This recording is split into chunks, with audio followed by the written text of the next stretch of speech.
اعوذ باللہ من الشیطان الرجیم بسم اللہ الرحمن الرحیم سورہ بنی اسرائیل آیت نمبر 53۔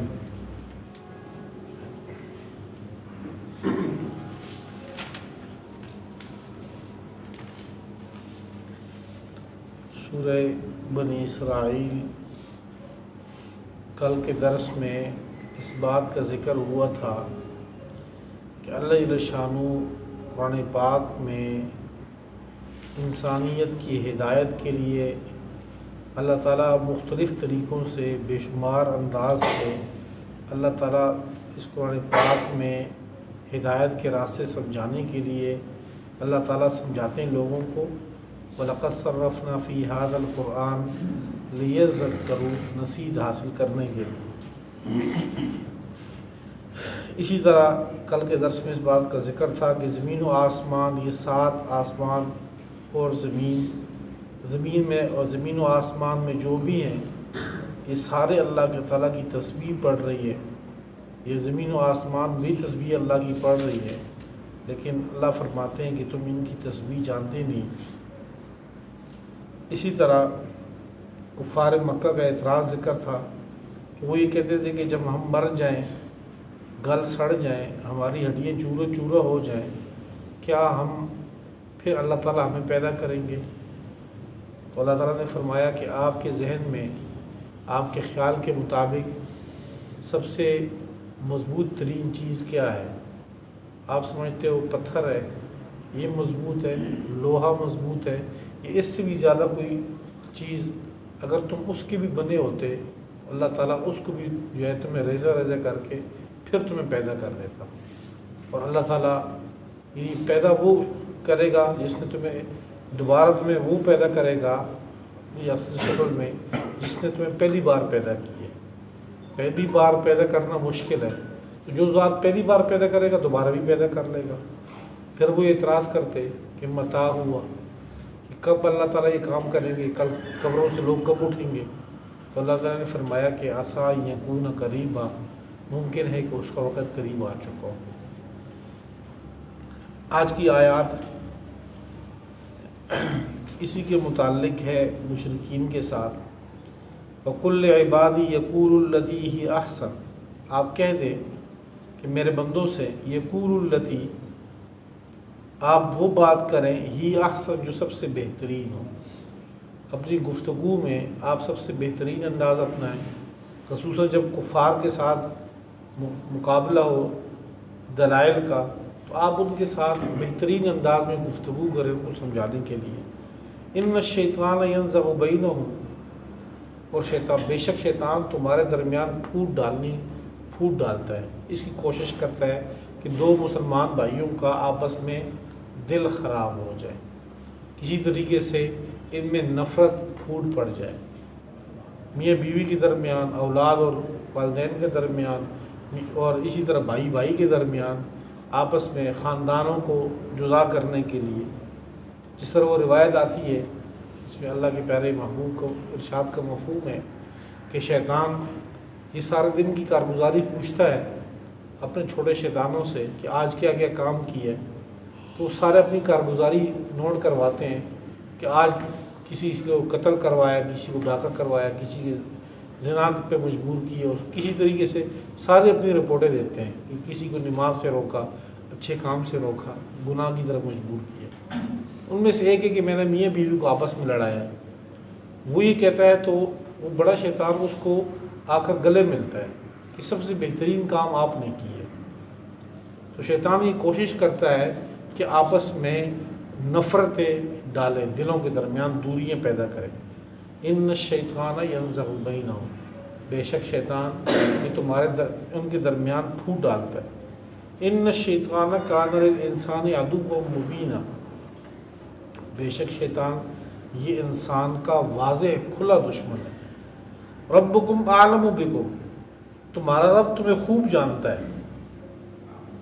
ان یشاء یرحمکم او ان یشاء یعذبکم، اگر اللہ چاہے تو اللہ تم پر رحم کرے، اگر اللہ چاہے تو اللہ تمہیں عذاب دے دے۔ اللہ تمہیں خوب جانتا ہے کہ تمہارے اعمال کس قسم کے ہیں، تم کس چیز کے مستحق ہو. وہ چاہے تو تم پر رحم کی بارش برسا دے، وہ چاہے تو تمہیں معاف کر دے، وہ چاہے تو تمہیں عذاب دے دے. وما ارسلناک علیہم وکیلا، اور ہم نے آپ کو ان کے اوپر نگران نہیں بنایا. آپ صلی اللہ علیہ وسلم کو بتایا کہ آپ کو ہم نے کوئی نگران نہیں مقرر کی، آپ ان کی نگرانی کرو جی، آپ ان کے اوپر کھڑے رہو، بلکہ آپ کے ذمہ صرف پیغام ہے کہ آپ پیغام پہنچاؤ، باقی ہماری ذمہ داری ہے کہ ہم کریں. وَرَبُّكَ أَعْلَمُ بِمَنْ فِي السَّمَاوَاتِ وَالْأَرْضِ، اور تیرا رب خوب جانتا ہے کہ زمین و آسمان میں جو کوئی بھی ہے،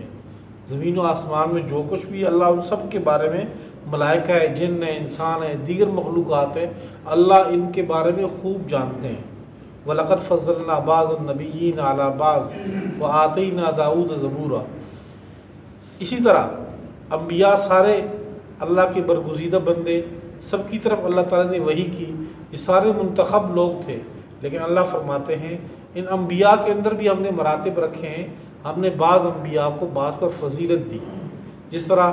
تیسرے سپارے کے بالکل ابتدائی جو آیت ہے، تِلْكَ الرُّسُلُ فَضَّلْنَا بَعْضَهُمْ عَلَى بَعْضٍ، اسی طرح یہی آیت وہ اسی طرح کی ہے کہ وَلَقَدْ فَضَّلْنَا بَعْضَ النَّبِيِّينَ عَلَى بَعْضٍ، کہ البتہ تحقیق ہم نے بعض پیغمبروں کو دوسرے بعض پر فضیلت دی. وَآتَيْنَا دَاوُودَ زَبُورًا، اور ہم نے داؤد کو، حضرت داؤد کو ہم نے زبور عطا کی، قرآن پاک یعنی اللہ تعالیٰ کی کتاب آسمانی زبور ان کو عطا کی. جس طرح آپ صلی اللہ علیہ وسلم سب سے آخر میں آئے ہیں، لیکن فضیلت کے اعتبار سے سب سے پہلے نمبر پہ ہیں اور سب کے امام رہے. جس طرح ہم نے واقعہ معراج میں پڑھا تھا کہ اللہ کے پیارے پیغمبر آپ صلی اللہ علیہ وسلم نے باقی تمام انبیاء کو نماز پڑھائی تھی، ان کی امامت کرائی تھی. قُلِ ادْعُوا الَّذِينَ زَعَمْتُم مِّن دُونِهِ فَلَا يَمْلِكُونَ كَشْفَ الضُّرِّ عَنكُمْ وَلَا تَحْوِيلًا. قل کہہ دیجئے تم پکارتے ہو ان لوگوں کو، تم پکارو ان لوگوں کو کہ جس کے بارے میں تمہارا گمان ہے اللہ کے علاوہ. تم اللہ کے علاوہ جن لوگوں کو اپنا معبود سمجھتے ہو، اپنا مشکل کشا سمجھتے ہو کہ اللہ تعالیٰ کے علاوہ یہ لوگ آپ کی مشکلات حل کر لیں گے، تو اللہ فرماتے تم پکارو ان کو. فَلَا يَمْلِكُونَ كَشْفَ الضُّرِّ عَنْكُمْ، وہ لوگ تم سے مشکلات دور کرنے پر قادر نہیں ہیں، اس کا کوئی اختیار نہیں ان سے کہ آپ لوگوں سے ان مسائل کو، ان پریشانیوں کو، ان مصیبتوں کو دور کریں. نہ کھول سکتے ہیں، ولا تحویلا، اور نہ تبدیل کر سکتے ہیں. یہ مسائل، یہ پریشانیاں دور نہیں کر سکتے. یعنی جس کا جو مقام ہے اس کو وہی مقام دینا چاہیے. آپ صلی اللہ علیہ وسلم کے ارشاد کا مفہوم ہے لا تطرونی کما اطرت النصارى، کہ مجھے میرے مرتبے سے نہ اونچا کرو، نہ بڑھاؤ، جیسے کہ عیسائیوں نے حضرت عیسیٰ علیہ السلام کو ان کے مرتبے سے بڑھایا. جیسے جو نبوت کا عہدہ ہے، درجہ ہے، ان کو وہ اسی پہ رہنے دو، صرف انبیاء کو نہیں، اولیاء، صالحین، نیک لوگ جو جس حیثیت کا مالک ہے اس کو اسی حیثیت پہ رکھنا چاہیے. یہ نہیں کہ اس کو اس حیثیت سے بڑھا کر کچھ آگے کا مقام دے دیں. کوئی اللہ کا نیک بندہ ہے تو اس کو اس جگہ پہ رکھے، ولی ہے تو اس جگہ پہ رکھے، صحابی ہے تو اس کو اسی مقام پہ رکھے. صحابی کو پیغمبر نہ بنائے، ولی کو اس سے اوپر نہ بڑھائیں. اسی طرح اگر وہ پیغمبر ہے، اللہ کا برگزیدہ اور اللہ کا منتخب ہے، تو اس کو عہدے نبوت سے اوپر جا کر ہم اس کو الوہیت اور خدا کے درجے پہ نہ لے کر جائیں، جیسے کہ عیسائیوں نے کیا تھا کہ حضرت عیسیٰ علیہ السلام کو اللہ کا بیٹا سمجھ لیا اور 3 خداؤں میں سے ایک خدا قرار دے دیا. اللہ کے پیارے پیغمبر نے فرمایا مجھ کو میرے مرتبے سے اوپر نہ کرو، کہ جو مرتبہ اللہ نے دی ہے اسی پہ رکھو. اللہ نے ان کو وہ مرتبہ دیا، وہ مقام دی کہ اس کائنات میں اللہ کے بعد ان کا مقام ہے، اسی جگہ پہ رکھیں. اللہ فرماتے ہیں کہ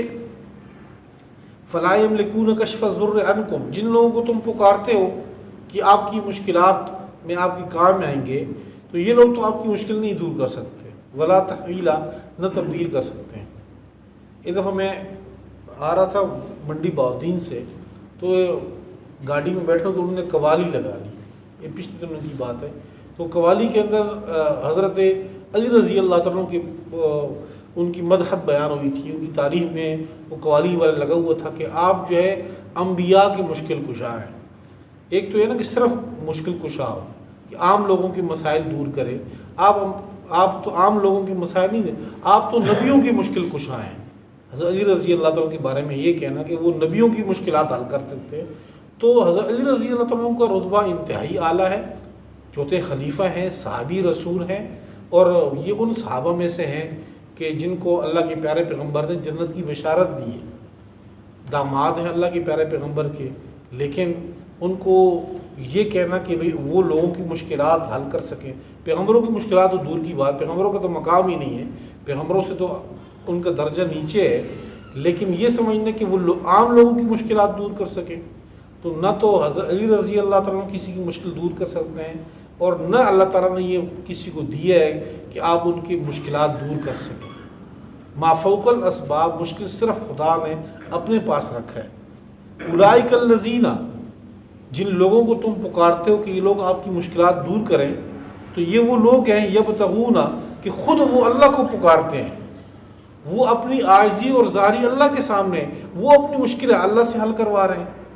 یدعون، وہ پکارتے ہیں، یبتغون، تلاش کرتے ہیں، الی ربہم الوسیلہ، اپنے رب کے ہاں وسیلہ اعمال کا پیش کر رہے ہیں، ایہم اقرب، کہ ان میں سے کون زیادہ قریب ہے، ویرجون رحمتہ، اور یہ لوگ اللہ کی رحمت کے امیدوار ہیں، ویخافون عذابہ، اور اللہ کے عذاب سے ڈرتے ہیں یہ لوگ۔ آپ لوگ یعنی کہ مشرکین کو یہ کہا جا رہا ہے کہ آپ لوگ نیک لوگوں کو اللہ تعالیٰ کا برگزیدہ مان کر آپ ان سے اپنی مشکلات حل کرواتے ہو، جب ہم ان کی تنہائیاں دیکھیں، ان کی عبادات دیکھیں، وہ اللہ کے سامنے عاجزی اور زاری کر رہے ہیں، اللہ کے سامنے گڑ گڑا رہے ہیں، وَيَخَافُونَ عَذَابًا، یہ تو اللہ کے عذاب سے ڈر رہے ہیں وہ خود۔ إِنَّ عَذَابَ رَبِّكَ كَانَ مَحْذُورًا، بے شک تیرے رب کا عذاب ایک ایسی چیز ہے، کان محظورا، جو واقعی ڈرنے کے لائق چیز ہے۔ وَإِن مِّن قَرْيَةٍ إِلَّا نَحْنُ مُهْلِكُوهَا قبل یوم القیامت او معذبوها، بے شک نہیں ہے کوئی بستی ان کافروں کی، الا نحن مہلکوها قبل یوم القیامہ، مگر یہ کہ قیامت سے پہلے ہم ان کو ہلاک کریں گے، او معذبوها، یا ہم ان کو عذاب دیں گے، عذاب شدیدہ، سخت عذاب، کہ قیامت سے پہلے ہی ان کی کفر کا، ان کی انتہائی چیزوں کا وبال ان کے اوپر آئے گا، کبھی تو وہ پوری بستی لپیٹ میں آئے گی، کبھی بستی کے کچھ حصے عذاب میں مبتلا ہوں گے۔ کان ذالک فی الکتاب مستورا، بے شک یہ بات کتاب میں لکھی گئی ہے۔ وما منعنا ان نرسل بالآیات الا ان کذب بها الاولون، دیکھیں پیچھے کئی مرتبہ یہ بات گزری ہے کہ کفار مکہ قریش نے آپ صلی اللہ علیہ وسلم سے کچھ معجزات مانگے تھے کہ آپ یہ معجزہ اگر لے آئیں تو ہم آپ کے اوپر ایمان لے آئیں گے، جیسے کہ آپ یہ پہاڑ سونے کا بنا دو،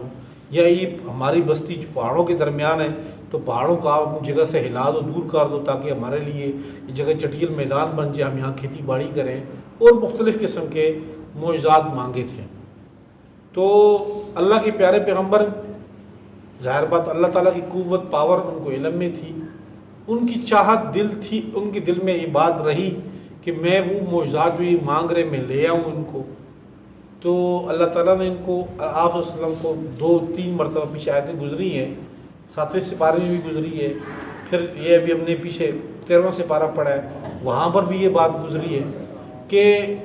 یہ جو من چاہا معجزہ آپ سے مانگتے ہیں وہ تو ہم نہیں دیتے۔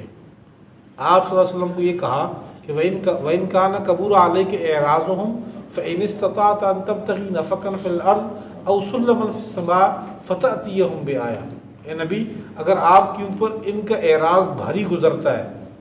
اور آپ چاہتے ہیں کہ ان کے لیے کوئی معجزہ لے آؤ، تو پھر یا زمین میں آپ سرنگ کر دو، یا کوئی سیڑھی آسمان پہ لگا دو کہ چڑھ جاؤ آسمان پہ اور وہاں سے معجزہ لے آؤ ان کے لیے، ہم تو لانے والے نہیں ہیں۔ اس کی وجہ کیا تھی کہ ان کا من چاہا معجزہ کیوں نہیں آیا ان پہ؟ پہلے پیغمبروں نے، پہلے امتوں نے مانگا، جو مانگا اللہ تعالیٰ نے دیا، جیسے کہ قوم سمود نے حضرت صالح علیہ السلام کی جو قوم تھی، انہوں نے کہا کہ اے صالح آپ جو ہے پتھر کی طرف اشارہ کرو، یہ پتھر 2 ٹکڑے ہو، اندر سے اونٹنی برآمد ہو جائے، اونٹنی بھی گبن ہو تاکہ وہ باہر نکلے، بچہ جنے، تو ہم تب آپ پر ایمان لے آئیں گے۔ تو ہوا ایسے کہ ان کو وہی معجزہ مل گیا ان کو۔ تو اللہ تعالیٰ نے اس چیز کا یہاں پہ بھی ذکر کیا کہ کفار مکہ کو ہم وہ معجزہ کیوں نہیں دے رہے۔ اس کی وجہ یہ ہے کہ جب کسی بھی قوم پر، سابقہ جو ہم نے پڑھا ہے،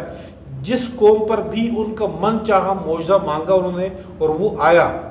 پھر جب اس قوم نے اس کا انکار کیا تو اللہ تعالیٰ کا عذاب انتہائی شدید آیا اور وہ پوری قوم تباہ و برباد ہو گئی۔ اللہ تعالیٰ خود ایک کفار مکہ پر رحم کھا کے وہ معجزہ نہیں دے رہے ان کو، کہ اگر اللہ تعالیٰ وہ معجزہ دے دے ان کو اور پھر یہ ان کا انکار کر دے، پھر تو ان کی بالکل ہی خیر نہ ہوتی۔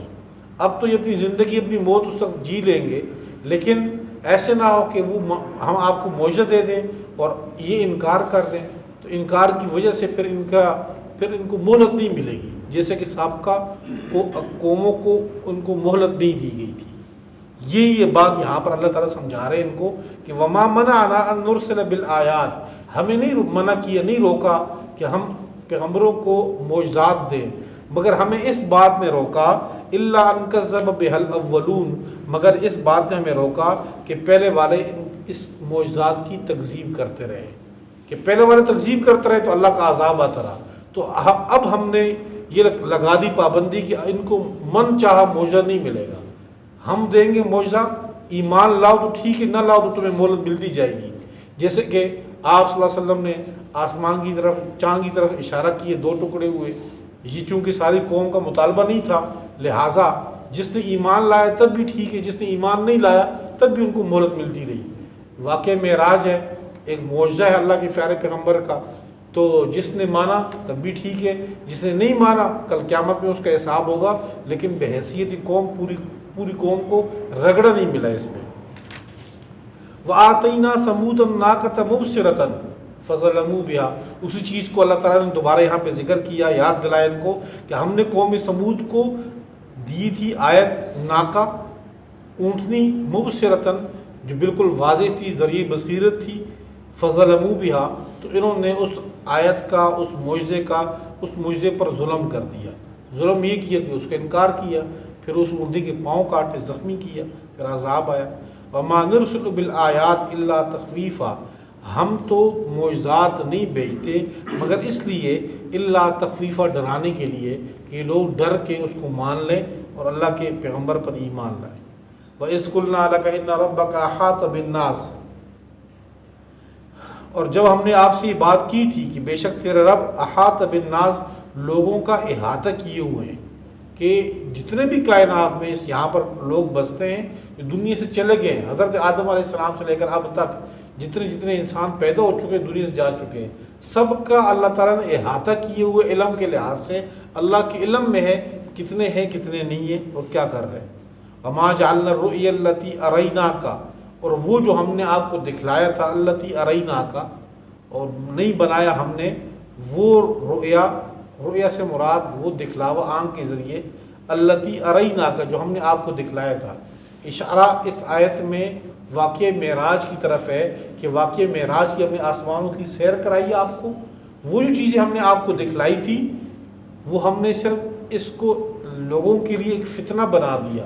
آزمائش، امتحان بنا دیا، کہ رات کے ایک کم حصے میں ہم نے آپ کو آسمانوں کی سیر کرائی، یہاں سے بیت المقدس لے کر گئے، تو رات کے اس کم حصے میں ہم نے لوگوں کو یہ جو آپ کو معجزہ دیا، فتنۃ للناس، ہم نے اس کو بنا دیے لوگوں کے لیے ایک آزمائش، امتحان۔ فتنۃ للناس وشجرۃ الملعونہ، اور وہ درخت جس پر لعنت کی گئی ہے، اس کو ہم جس کا قرآن پاک میں تذکرہ ہے، یعنی زقوم کا درخت جس پر اللہ تعالیٰ کی لعنت ہے، اور یہ زقوم کا درخت جہنم کے اندر سے اگے گا، اور یہ خوراک ہے جہنمیوں کی، جس کا ذکر سورہ واقعہ کے اندر ہے، موجود ہے۔ وَنُخَوِّفُهُمْ، اور ہم ان کافروں کو ڈراتے رہتے ہیں، فما یزیدہم، یہ نشانیاں نہیں اضافہ کر رہی ان کو، الا طغیانا کبیرا، مگر بہت بڑی سرکشی میں، یعنی صرف سرکشی میں ہی ان کا اضافہ ہو رہا ہے، سوائے اس کے اور کچھ بھی نہیں ہے۔ سورہ انعام کی آیت ہے، اس کی سورہ مائدہ کی ایک آیت آتی ہے بالکل آخر میں، اسی طرح کی آیت ہے، ان تعذبہم فإنہم عبادک وإن تغفر لہم فإنک انت العزیز الحکیم۔ یہ آیت آتی ہے کہ اس کا ترجمہ یہ ہے کہ اگر آپ ان کو عذاب دیں، ان لوگوں کو، تو آپ کے بندے ہیں، یہ گناہ کیے ہوں گے، آپ عذاب دیں، عذاب کے مستحق ہیں وہ لوگ۔ وَإِن تَغْفِرْ لَهُمْ، اور اگر آپ ان کو معاف کر دیں تو فَإِنَّكَ أَنْتَ الْعَزِيزُ الْحَكِيمُ، آپ سے کوئی پوچھ نہیں سکتا، آپ غالب ہیں، حکمت والے، آپ کی معافی بھی حکمت سے خالی نہیں ہوگی۔ روایات میں آتا ہے کہ اللہ کے پیارے پیغمبر ایک رات نماز میں روتے رہے اور ساری رات صرف یہی جو ہے تلاوت کرتے رہے، ان تعذبہم فإنہم عبادک وإن تغفر لہم فإنک انت العزیز الحکیم۔ یہی آیت بار بار تلاوت کرتے رہے کہ اللہ یہ تیرے ہی بندے ہیں، اگر تو ان کو عذاب دے تو واقعی عذاب کے مستحق ہیں، گناہ گار ہیں، لیکن اگر اللہ تو معاف کر دے ان کو تو پھر تیری معافی بھی حکمت سے خالی نہیں، اور یہ لوگ معافی کے حقدار ہیں کہ ان کو معاف کیا جائے۔